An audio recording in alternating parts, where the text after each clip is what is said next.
Welcome back to the Daughters of the Moon podcast. We're grateful you can join us for another episode. We sure are. Sorry.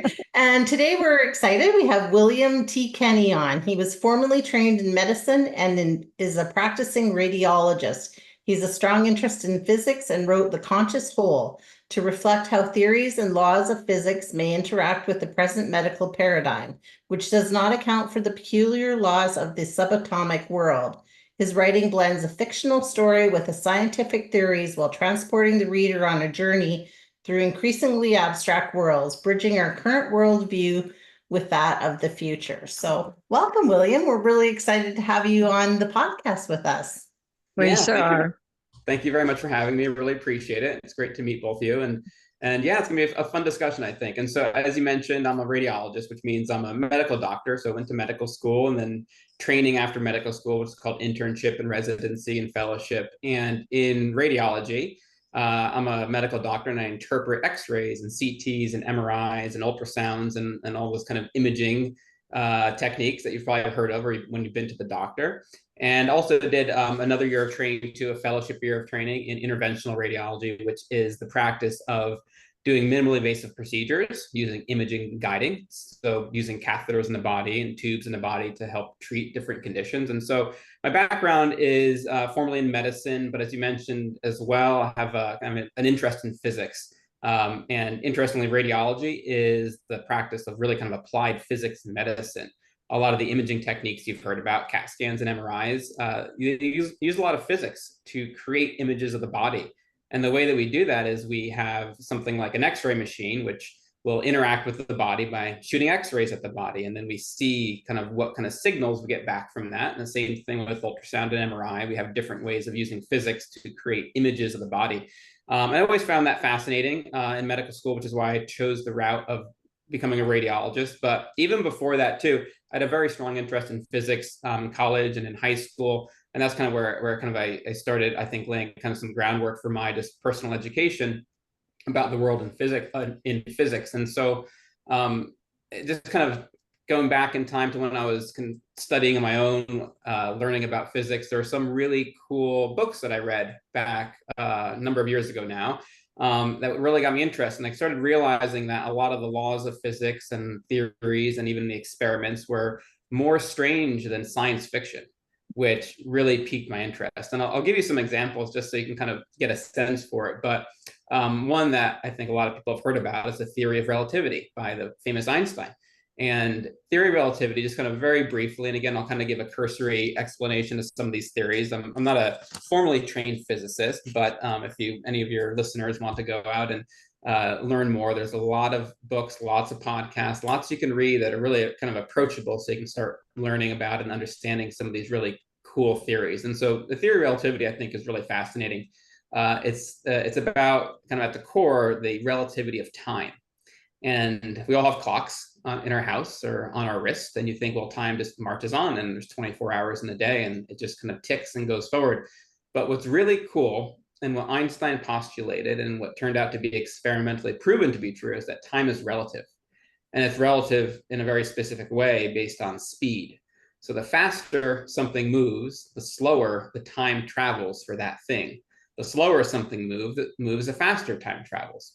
And that sounds really strange. And they actually did an experiment. It was in the 1950s or so, where they took two atomic clocks. Now, an atomic clock is a very precise clock that tells time. And they took two of them. They synced them together so they were at the exact same time. And so they took one of those and flew it around in an airplane for quite some time. And the other one was on the ground, stationary. So once the airplane journey was through, they brought the clocks back together and they realized that the one in the airplane was actually a little bit behind the one on the ground. Time for that clock physically moved slower. And that proves Einstein's theory of relativity. And you think, well, that's crazy. So it's every time we ride in an airplane or drive in a car, the faster you go, the slower time travels. And according to Einstein's theory, once you go up to the speed of light, time stops. And mathematically, if you were to go beyond the speed of light, time goes backwards. And there are lots of physicists that investigate and study and write about these theories and postulate, well, if you went faster than the speed of light, then you can go backwards in time.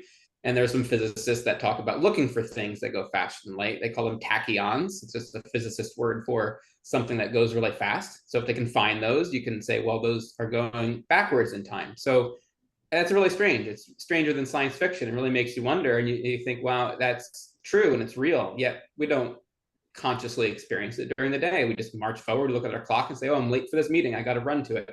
And so that was kind of the start, I think, for me personally, what I found really interesting about physics. And so that led to some more books and more papers and more books and so forth.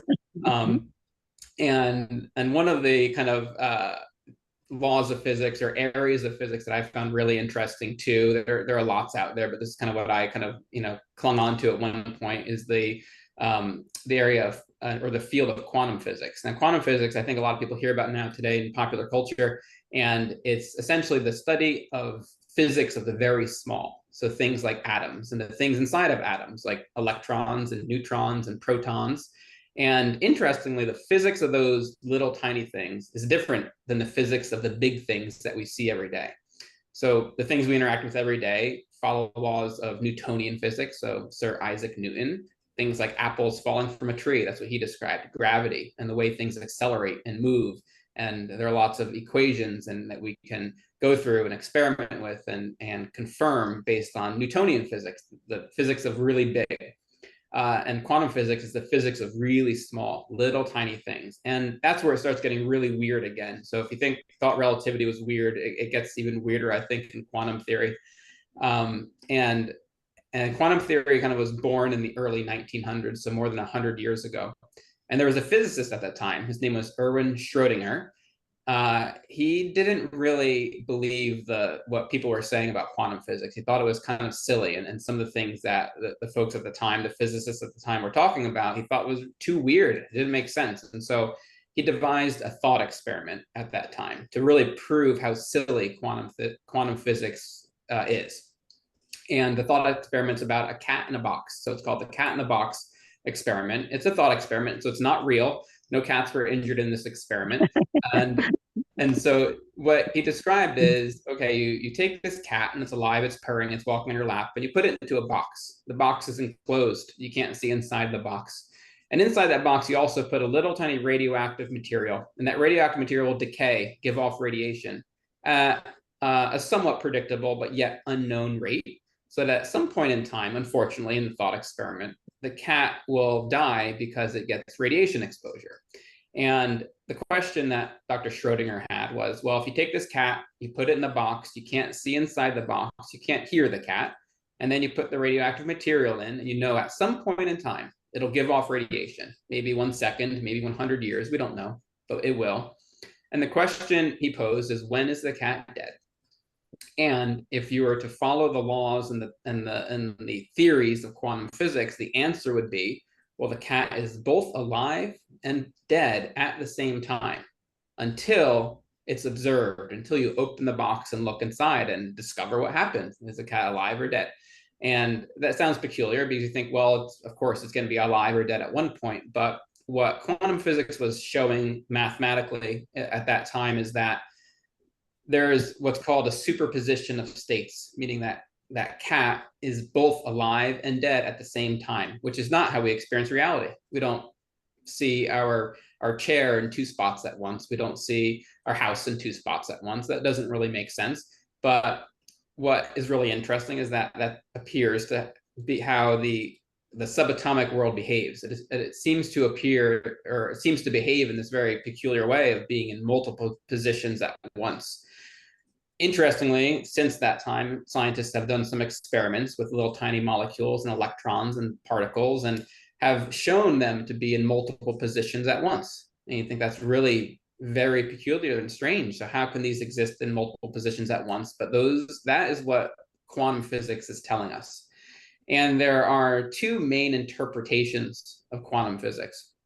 One is what I described, which is called the observer effect, meaning that you look inside the box and the cat is either going to be alive or dead depending on what you observe, and that the observer, the person or the experimental device that is looking into the box or observing that effect causes the outcome to be alive or to be dead for the cat. So that's one explanation. It's called the Copenhagen interpretation for those that are interested. But there's also another interpretation of this, which I think is perhaps even more peculiar.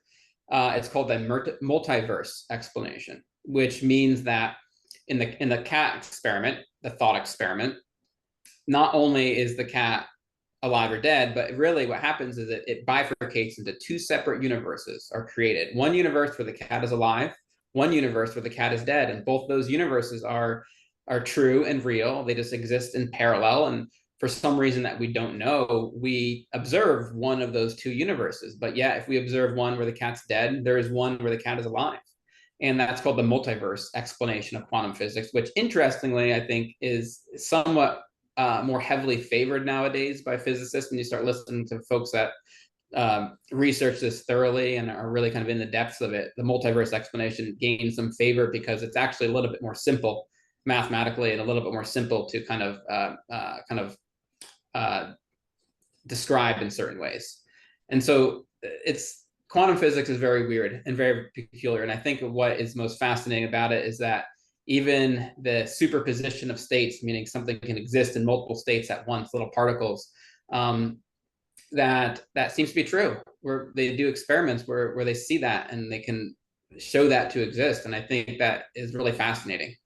And with the relevance to, I guess, why you're talking about to me today as a radiologist and someone who wrote a book kind of about this, is that when I was in medical school, we took a lot of different courses, and one of them was biochemistry and looking at and describing the ways molecules interact in the body. And so biochemistry is just think about these little tiny molecules in your body. They float around and they do different things to cause either health or disease or all sorts of different effects.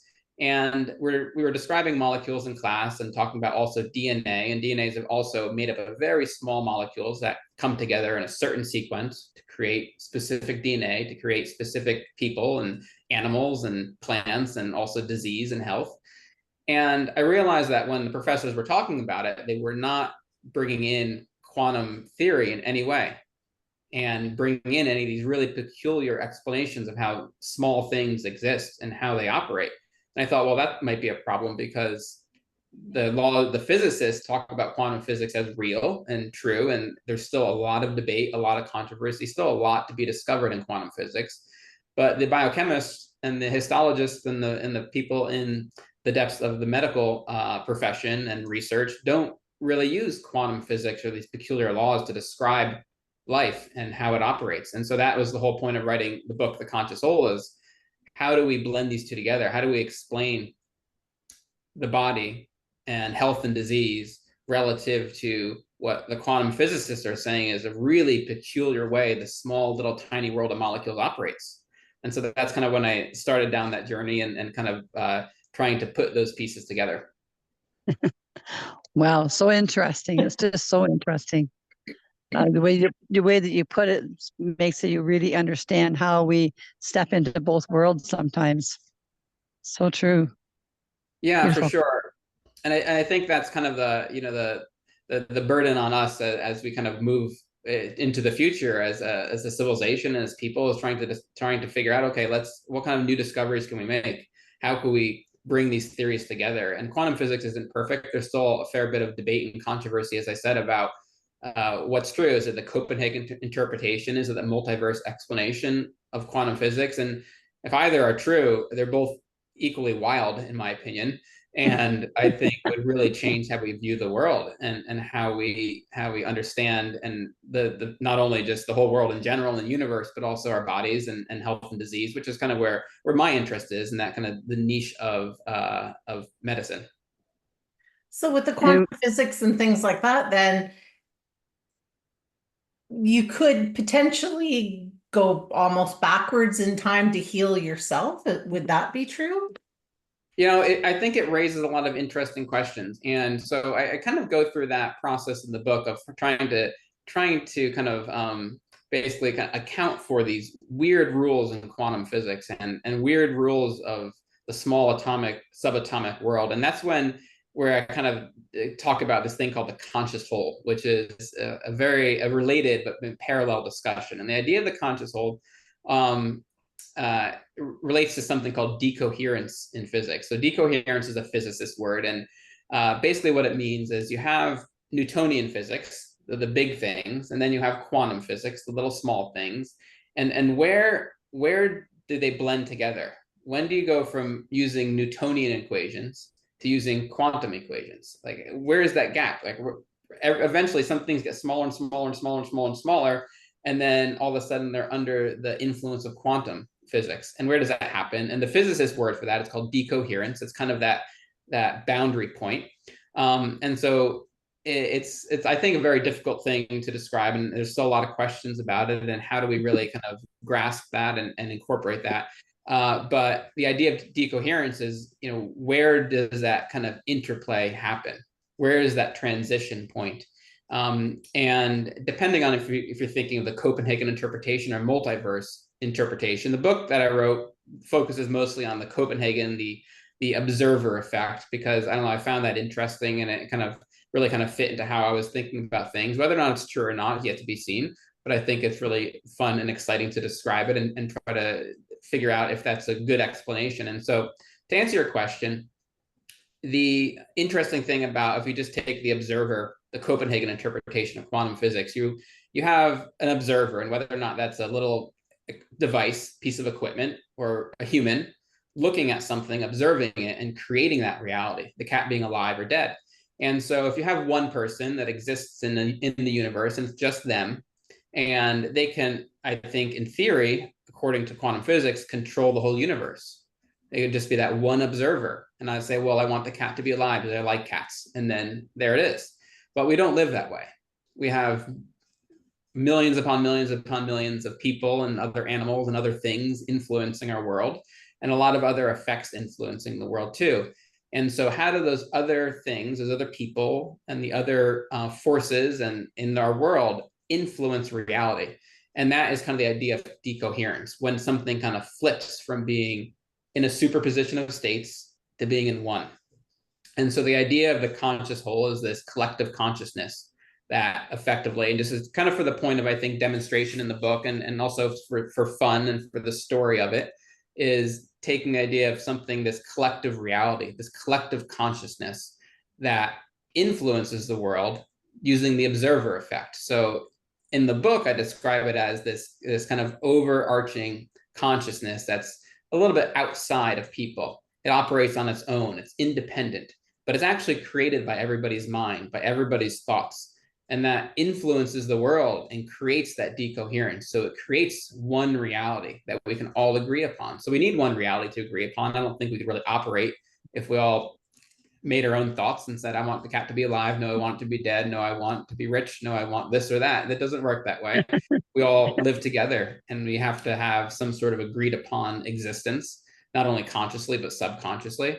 And there are other influences in the world. There's gravity in the world. There are other planets. There are trees. There are all these other things that affect us. And all these pieces, I think, come together to form one ecosystem. And so as far as kind of, as you said, kind of going back or thinking about how do we heal, it's really more of a collective effort in that essence of thinking, okay, what are we going to do to influence reality? And maybe that's not enough. And maybe the observer effect is not really how it works. Maybe it's the multiverse effect, and we observe one reality. And why do we observe one and not another? We don't really know. And I think not knowing is the most curious part about it. Mm-hmm. Yeah, it is very curious, because it just makes me question so much with what you're saying, because it's like there's so many opportunities, I think, for how we could live our lives, and what science is really bringing to the table with this stuff that for a long time wasn't well known. So, I think the way that you described it was really good for people to understand the different concepts of it. Mm-hmm. Yeah. And I think you touched on something that's important too. It's what's true and what's not true. And in medicine, we have a pretty good grasp on that. So you take something like antibiotics. We know antibiotics work, but they work under certain conditions. So an antibiotic is specific to a certain spectrum of bacteria. So if you get sick and your body's not able to fight that illness, and it's a bacterial illness, we can use antibiotics, and you need a specific antibiotic, a specific course, a specific dose, a specific treatment. in order to help fight it. And we've done science and we've done experiments to determine that to be true. And so it's not just any pill that you take that would be good for you, but it's a specific pill and a specific dose. And so I think we can take those concepts too and figure out, okay, well, there's a lot of maybe fringe work on healing and some stuff that's more fringe and not accepted, and stuff that we don't really know why it works, but maybe we think it works, or maybe anecdotally it works. And what I'm interested in is finding those things and not only trying to figure out what works, but also figuring out what does not work, what's fake, what's true. And I think there's some potential, as you suggested too, for these other laws of physics, things like quantum physics, to give us an explanation or an underpinning for why does something that seems so weird work if it doesn't fit into our paradigm. But I think there are some paradigms where it could fit into it. One really interesting thing I want to describe before I forget too, there's an effect in quantum physics, and it is something called entanglement. So if you look inside of a particle, inside of an atom, inside the atom you have neutrons, they're in the nucleus, and inside those neutrons there are things called quarks. A quark is just a subatomic piece of matter, really, really, really small. And those quarks, the way they relate to each other determines what kind of the characteristics of a neutron, for example, or a proton, or the parts of the atom. And those quarks, the way the physicists describe them is having spin. They can have up spin or a down spin. And that's just kind of a physicist way to describe those.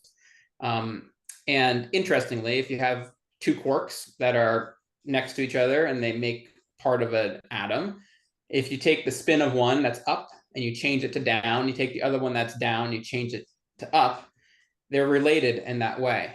So if I change one, the other one will automatically change because they have to. It's kind of like a magnet. Picture a magnet, right? The poles, they go back and forth. And so those two quarks are entangled, meaning they're kind of linked by some way. And when they're next to each other, it makes sense. You can take a magnet and you can feel a magnet kind of pushing and pulling depending where you have the poles. What I think is really interesting about this, there's something, so that's entanglement. The two quarks are entangled with each other. There's another thing called non-locality, meaning not local, non-local. And so non-locality means that if I were to separate those two quarks that are entangled and separate them really far away, so far away that there's no way that any sort of electromagnetic effect can change them. If I change one quark to the other spin, the other one will change too, to the opposite spin. So that entanglement is preserved. But they seem to be communicating in a way that we do not know, and that's called non-locality. And it's another very peculiar characteristic and feature of the subatomic world. And so non-locality and entanglement, you start thinking about it like, well, that's really weird. How do these things effectively talk or communicate to each other in a method that we don't know? And why does that happen? For me, I start thinking about, well, think about some of the weird things that happen to you in life. For example, sometimes you'll get a phone call and you'll think of that person and it's them. Like, well, that's weird. Is that a coincidence? And sure, coincidences happen. Random chance does happen.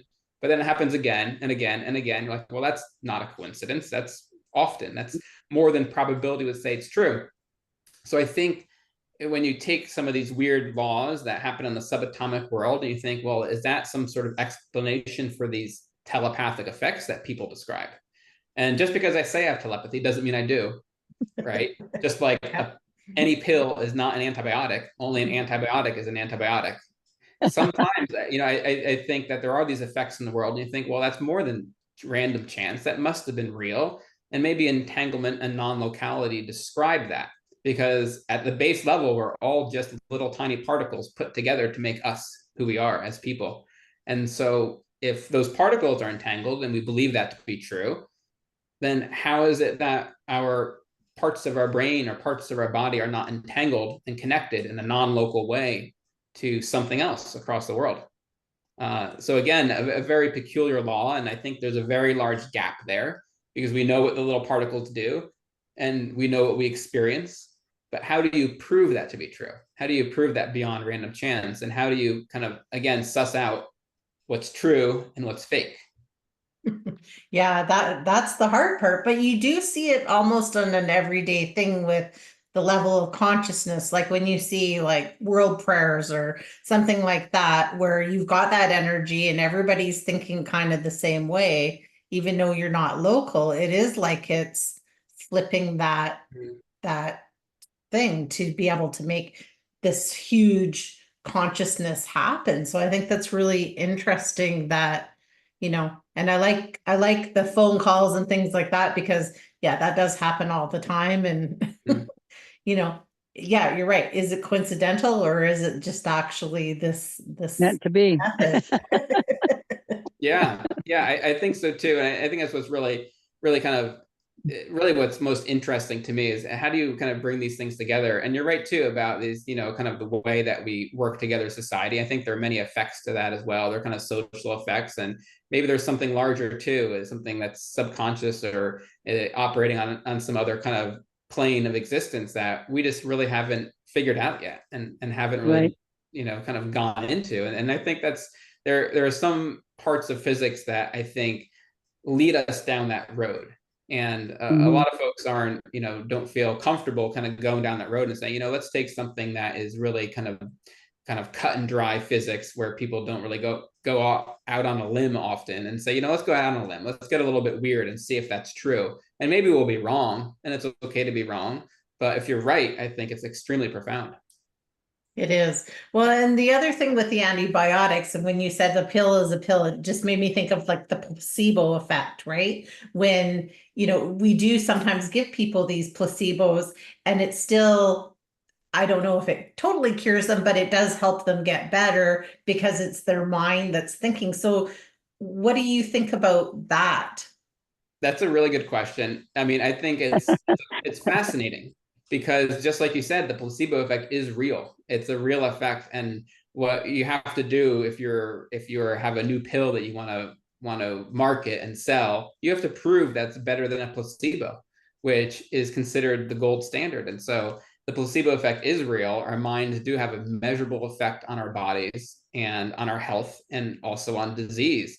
And Right. so I think it's more than just a breadcrumb saying that there's something weird going on that we really don't describe, and we don't really have a good mechanism for it. There are a lot of there's a whole mountain of research into meditation and the mind-body effects and placebo effects, and you're right, though, it is real. And I think that's wild to think that, okay, if I take an antibiotic, it has to be better than a placebo, because the placebo does have a positive effect on people and on the outcome. And so it's, I think, a very hard fact that we can rely on to say, look, there is a mind-body connection for sure, because we see it in countless trials that are randomized and controlled and done in the most rigorous way scientifically, to see that yes, our mind does have an effect on our body, and it is important. And so, you definitely can feel that, and you can see that, and see it on patients and people. And it's a really, it's an important factor. And I think it's important for people to consider that. Yeah. And I think the more that, we bring the science in and we make it more user friendly, because before I think, science was kind of the scary thing that we just stayed away because the scientists were super smart and we didn't really know a lot as average humans. And I'm seeing more and more how it's starting to relate, especially into some of the spirituality and some of those kind of things, like with meditation and things like that. Mm. And so it's hopeful for me to think that, with this mind body that you were talking about, it's like, in some ways, it almost feels like we have our own control over what will happen to our bodies just by the way that we believe different things, Mm-hmm. like if we believe we can't get healthy unless we take an antibiotic, then that is true. And then if we believe that we don't need the antibiotic, we can get better by whatever meditation or however you want to put it, then that is true. So is there something scientifically to explain that, or is that just my mind Mm-hmm. Yeah, wandering? I I think think I think with this, he's opened up our minds huge as to all the possibilities and how we can look at things now. Anyways, go ahead and answer that question. yeah, it's a really good thought. And I think, everything has a certain level of impact on the body. And so Right. the mind connection certainly has an impact. And the interesting part is you can really look in the placebo-controlled trials how much of that impact exists, and particularly too for conditions that are more kind of conditions like depression and anxiety. We'll do a lot of experiments and say, okay, here's a placebo for depression, and here's a medication we developed that should help with depression. And you find that there's a very significant placebo effect. Now, it's not 100%, right? But it's measurable, it's significant. And so I think the placebo effect has a measurable impact. But that being said, too, it doesn't mean that on the contrary, that, well, it's all you need to do is change your mind to change your body. Because for other disease processes, you need a medication, you need an antibiotic to save your life, you need it to get better. And so I think all of these things have a summative effect. So the mind-body connection is very important. That being said, just because I have if I were to have a very good mind-body connection and positivity, that doesn't mean I can overcome every disease process. I might need an antibiotic, I might need chemotherapy, I might need surgery. And so you have to really kind of balance this out and say, okay, let's bring this in scientifically. And so that's what I meant before too, about what's real and what's fake. And so the placebo effect is certainly real. It has a measurable effect on us. Antibiotics, when given in the right dose for the right treatment, for the right bacterium, for the right person, they're going to have another positive impact. Surgery for the right person, for the right indication, is going to have a positive impact. That doesn't mean if you do surgery and you don't need it, you'll get better. Although, interestingly, there's something called a sham procedure. This is getting a little off topic. A sham procedure means it's like a placebo surgery. So let's just say it's for knee surgery. They do some experiments. These are very unusual, because they're very hard to get past the governing bodies, because they're very kind of invasive, of course. Is you can actually pretend to do a surgery on somebody. They call it a sham procedure, where they actually make an incision. They don't do the surgery. They close you back up and see if you get better. And there is a positive impact for those people too. Now, that doesn't mean that everybody should get a sham procedure. It means that for some people, there's a positive impact of a placebo effect for surgery. And so I think that we really have to kind of determine what's true and what's fake. So just kind of thinking about the kind of the spiritual world, or maybe the alternative medicine world, what I'm interested in is what's real and what's fake. What has a significant positive impact for people that we can report and say, if you take X or Y treatment in the alternative medicine world, what will have a positive impact and what doesn't?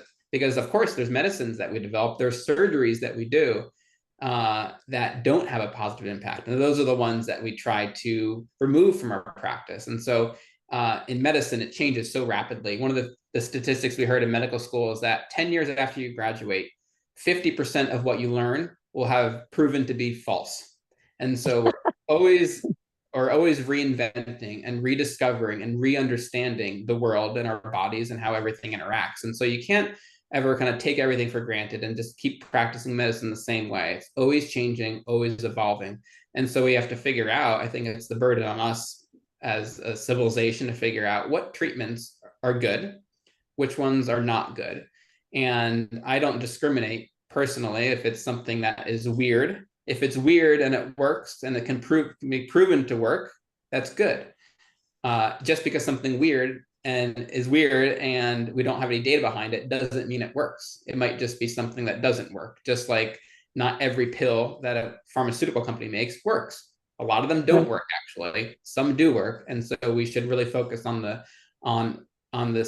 data and what the data tells us. And we always have to reinvent our understanding of the world and use that new knowledge to apply it.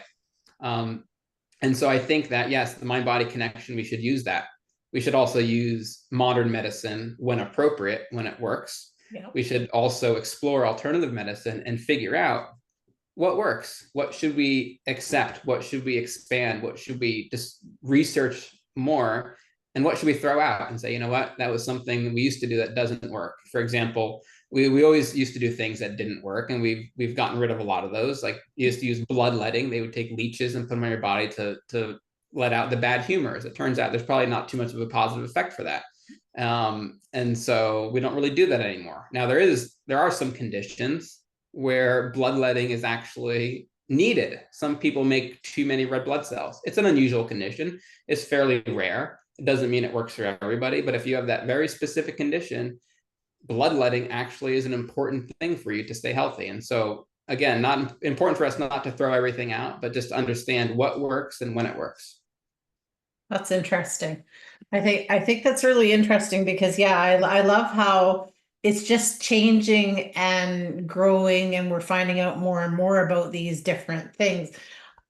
I have a weird thought in my head, so I'm just going to go out and say it. So with the parallel life thing that you were talking about, so do you think that there's some time in our life, or is this just science fiction in my head, I think, that we'll actually be able to prove that we live a parallel life, and that, there's concepts of us in different energy or spheres, or I'm not sure how to put it, Yeah. if that makes sense. Yeah, it's a really good question. And I don't know the answer. I'm not going to pretend that I do, but I think it's interesting to discuss and to talk about, because if the multiverse explanation is true, meaning that every time there's a bifurcating point in our life, a new universe is made. And so in the cat in the box experiment, you have two universes, one where it's alive, one where it's dead. But what's really kind of wild about that theory is that if you think about your day, how many times have you bifurcated during your day?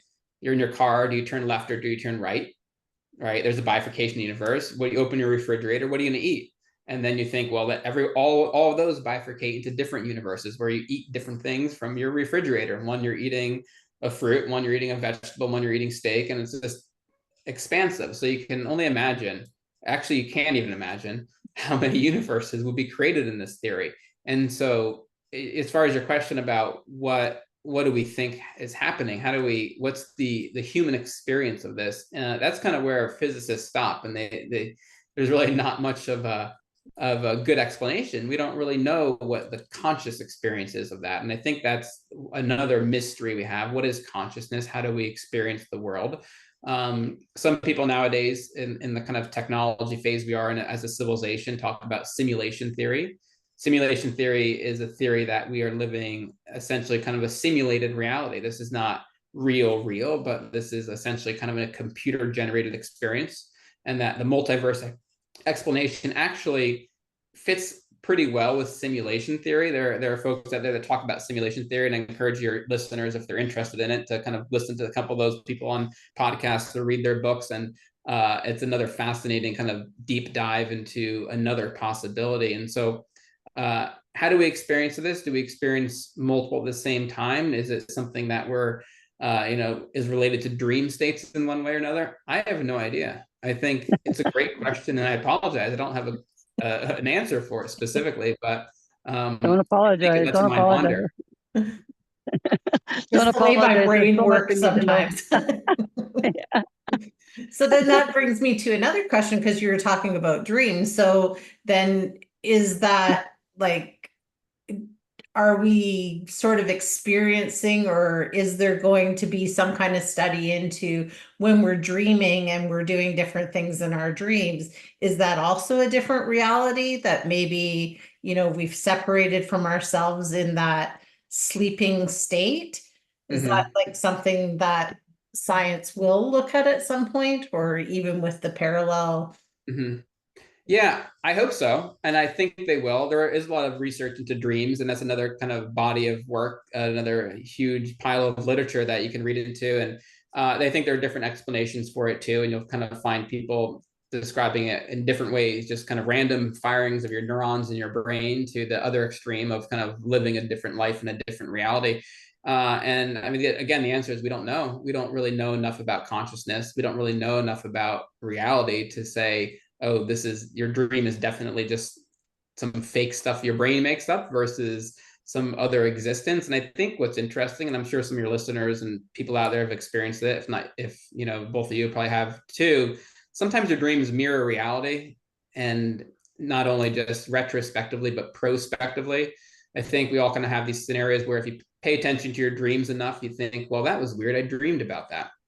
How is that possible? And I think if you were to go down that route, that there are perhaps some explanations related to the topics we've already discussed. So one is the idea of non-locality and entanglement. There is entanglement of particles. There is a non-local communication between particles. So if we're dreaming about somebody or something, then it happens the next day. Is that an effect of entanglement and non-locality, something occurring somewhere else? And so that's kind of question number one. Question number two is, well, the very first thing we talked about is time. Time is relative. Time doesn't just tick forward. And one of the best kind of explanations I heard for time, and I think this one kind of stuck with me, whether or not it's true, I don't know, but I think it's a good way to think about time, is that time is like a book. When you read a book, you read a story, you start in the beginning, and then you read the book, and what your experience is as a reader, you experience time. You're experiencing time pass in the book as you read it. But in using that analogy, what's interesting, so if you read the book, you experience time. If you take the whole book and you hold it in front of you, you're looking at all of time relative to that book, inside that book. And time, every piece of time is existing simultaneously. All of those moments of time are just right in that book in front of you, and you're looking at all of them together, and they all exist. Only the act of reading the book creates a perception of time. And so maybe the theory of relativity is really kind of showing us that time is relative, and time is more like a book, and our experience daily in the world is just like reading a book. We're just kind of reading a book of our lives. And it brings up a lot of other questions. That's a whole kind of Pandora's box of, well, do I have free will? What happens in the future? And if you bring in the multiverse explanation, maybe there are an infinite number of possibilities of where that book goes. Just like those old books. Do you remember those books where you kind of choose your adventure? Mm-hmm. So maybe our life is more like this infinite book in front of us of choose your adventure. But all those adventures already exist. And maybe these dream states where we look into the future and we say, oh my gosh, I dreamt about that. Maybe it's that kind of decoupling from time, and you're kind of just reading a couple pages ahead and you're getting that information back. So that kind of brings up another concept too that is inherent in the book, The Conscious Whole, is the idea of an information network.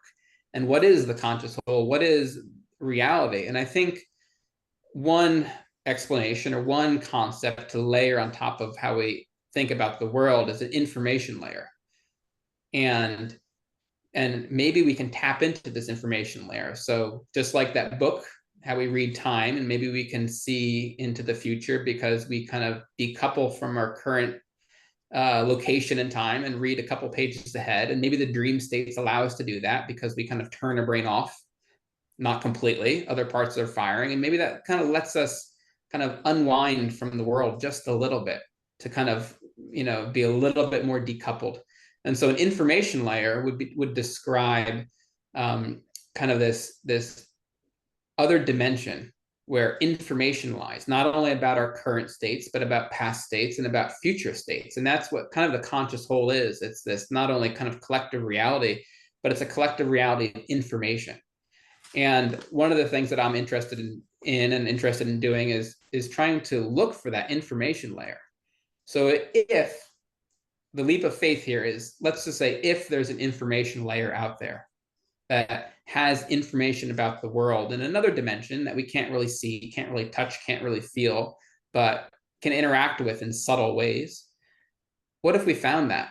What if we can write onto that information layer and see the information we wrote onto it? How would that change our understanding of the world?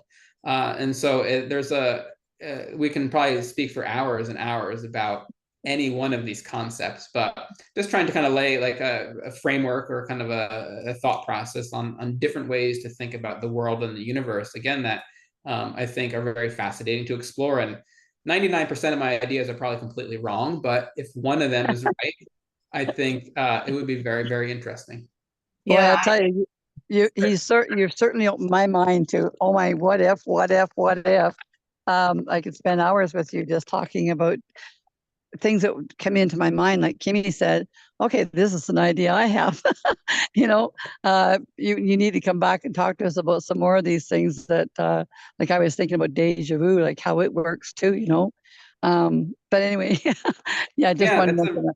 Yeah, that's a really good point too. And I think, again, that's what I find really interesting. These little subtle things we experience every day, instead of just saying, oh, that's just coincidence. Yeah. Deja vu is another interesting one. Maybe that's the same effect of kind of of having a dream and it happens, and the same effect of that non-locality and entanglement that particles experience, and that particles are under the influence of. Maybe that deja vu is just looking forward, just like decoupling a little bit, looking forward in time, and just getting a little glimpse of that information layer that's out there, and Yes. being conscious of it for a moment. Because I think we're a little bit, in some ways, I think, for not for bad or good, but we're a little bit also trapped in some ways into the world we live in. In that, Yes, I agree. trapped is probably the wrong word, but we're part of it. So we live in a 4-dimensional world, right? We have 3 dimensions of space. We have forward, backward, up, down, left, and right. Those are 3 dimensions, and the 4th dimension is time. As I sit here, I'm moving through time, even though I'm not moving physically. So you can move in 4 dimensions. And another very, very interesting piece of physics, again, this is another whole topic for hours of discussion, is the topic of multiple dimensions. And multiple dimensions is a different concept than the multiverse, which we spoke about before. Multiple dimensions is the description of dimensions beyond those 4 dimensions, the 3 dimensions of space, the 1 of time. And so what is beyond 4 dimensions? Physicists, it turns out, when they do their equations and look at the mathematics of space and time, they realize that, well, the math doesn't really work out well when we have 4 dimensions of time. It actually works out much better if we have 10 or 11 or 12 dimensions. And so that's how these theories that seem so weird kind of come about. A lot of it's mathematically driven, and you make an equation that describes the world and describes gravity and describes the universe, and you say, okay, well, there's not really enough gravity if we have 4 dimensions. We really need like 10 or 11 dimensions. So what that tells you is, well, okay, there's maybe some gravity that exists in another dimension, and they call that, theoretically, they call them gravitons. It's this kind of theoretical piece of gravity that should exist mathematically, but we haven't found it yet. So scientists, physicists are looking for that. They're looking for these other dimensions by looking for these other pieces of the gravity that should exist. So what that kind of hints to me is, well, okay, if there are more than 4 dimensions, what the heck are those? How do they affect us as people that just experience our daily lives? And then I think that kind of brings into play, okay, all these weird things that we experience that seem to be true, but we don't think, or we don't know how they work. Maybe it's a multiple dimension that describes that. Maybe deja vu is kind of going to this other dimension. Maybe the 5th dimension is this information layer dimension. And what are the 6th, 7th, 8th, 9th, 10th dimensions? Oh boy, I have no idea. Nor does really anybody else. But it's, again, another fascinating kind of piece of the puzzle to bring in these other experiences we have, and how are those other dimensions affecting us, affecting our bodies, affecting health and disease? Well, I can't wait to hear more about what the physicists find out, and because it's just very intriguing, and this hour is like flown by, and I have so much information and so many questions inside my mind. So hopefully you'll come back again and talk with us, and we can go into one of the other topics that we kind of started on, and then I think we could go a little bit deeper, but it was amazing. And so we really appreciate you coming on with us and sharing all this knowledge and making my mind go into overactive. And Overdrive. I'm also going to ask about deja vu. Overdrive. Yeah, no, it's my pleasure. And I mean, I think it's really interesting to discuss. And thank you, very much for having me on. And I'd be happy to go into more details on some of these. And too, for your listeners, any of these topics that we talked about too, you can kind of go out into the literature. Or nowadays too, there's so many podcasts, and a lot of physicists too will do podcasts and talk about these concepts in a very approachable way. So you don't have to feel like you need a degree in mathematics or physicists to understand it. There are a lot of really good books out there too. You can find there are a lot of physicists nowadays too that write kind of more popular culture books, things that are approachable for somebody that doesn't necessarily have a background in any science. So you can read it and you can glean these concepts and understand them and think, wow, this is somebody's profession. They're talking about these weird things in such a way that like sounds like science fiction. But again, I think it's a glimpse into the unknown of the world. And one of the things that I came across, and I read this somewhere, I apologize, I don't have the citation off the top of my head, but it's a description of miracles. And I think we've all kind of maybe experienced a miracle or heard of people that have experienced miracles. And you're like, well, what is a miracle? And I think I take a very naturalistic view of it. I think a miracle is something that it's a real effect in the world. We just don't have an explanation for it yet. We don't really know why. We don't really know why something happens, and then it happens spontaneously. And we say that was a miracle. Well, what if it's one of those other effects that we described during this last hour or so happening and occurring? We just haven't linked those two concepts together. We haven't put together the pieces yet. I think it's a kind of, I see the world in a naturalistic way, and a lot of these phenomena that we might call spiritual, or we might call miracles, or might call say driven by God, or whatnot. I see those more as natural, and to me that is even more amazing, because it says that it's here in our world with us, and That's right. on us, and that's so cool. It's nature, and nature is the most amazing thing. I love that. I love that. Well, can you tell everybody where to find you? Yeah, I have a website. It's williamtkenny.com. You can find the book on Amazon too. It's called The Conscious Whole, and also the consciouswhole.com will direct you to the same website. Also on Instagram at William T. Kenny. You can find me there. And email too is williamtkenny@gmail.com. Please feel free to email me and reach out. But yeah, it was a pleasure speaking about this. And I think, as you said too, we can probably spend hours upon hours going into any one of these concepts, just kind of even more deeply. So happy to do so. Awesome. Well, thank you so much. And yes, we look forward to having you back and going into one of these, because I think we both appreciate it. And I think our followers are going to really appreciate the way that you explained things. So yeah, you didn't need a science degree to understand them. And it really opened up our minds to think about all these possibilities that are out there. And actually, for someone that didn't like science in school, this was like, ooh, I wish you would have been my science teacher. Yeah. So yeah, thank you so much for joining us. And yeah, it's my pleasure. Yeah, no, thank you very much too. Very nice to meet you. Yep, nice to meet you both. And everyone else, we'll see you the next time. You sure will.